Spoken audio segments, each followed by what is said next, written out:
औषधि सकिएको छ, ल्याइदेऊ न। औषधि नखाएको कति दिन भइसक्यो छ। वृद्ध भत्ता के गर्नु भएको छ र? मर्ने बेला पोको पारेर लाने हो क्या? आफूसँग भएको पैसा त किन खर्च गर्नुहुन्थ्यो र? सबैलाई मेरो बुढाको कोरियाकै कमाइमै आँखा छ।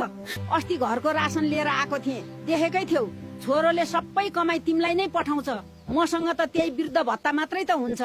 आफ्नो श्रीमतीलाई नपठाए कसलाई पठाउने त? म अब काठमाडौँ जाने हो छोराछोरी पढाउन। यो गाउँमा केही छैन, न राम्रो स्कुल न कलेज छ।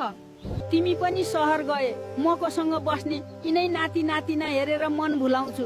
श्रीमानले पनि उमेरमै छोडेर जानुभयो। मेरो बुढाले यति धेरै कमाउनु भएको छ, बच्चाहरूलाई सहरमै पढाउने हो। आफ्नो जो गर्नुहोस्, मैले साथीलाई कोठा खोज्न भनिसके। श्रीमानले छोडेर गए पनि मैले छोरोलाई खेताला काम गरेर भए पनि यही गाउँको स्कुलमा +2 पढाएर त्यसपछि बल्ल कोरियामा नाम निकालेर कोरिया गएको हो। कति न ठुलो काम गरे। जस्तै छोराछोरी जन्माएपछि त्यति जसले नि गर्छ। तपाईका श्रीमानले नकमाई मरे, मेरो श्रीमानले त महिनाको 3 लाख कमाउँछन्। के गर्ने त्यो पैसा पारा? छोराले कमाएको पैसा तिमीहरूलाई नै हो बुहारी, मलाई चाहिँदैन। यो घर चुइन लग्यो, बरु यही गाउँमा राम्रो घर बनाऊ। छोराछोरीलाई यही गाउँको स्कुलमा पनि राम्रो शिक्षा दिन सकिन्छ। पर्दैन, यस्तो ठाउँमा घर बनाउन के छ र? यस्तो जाबो ठाउँमा सहरको सुख सुविधा छोडेर को बस्छ गाउँमा चाहिँ? अब सहरमै घर किन्ने हो।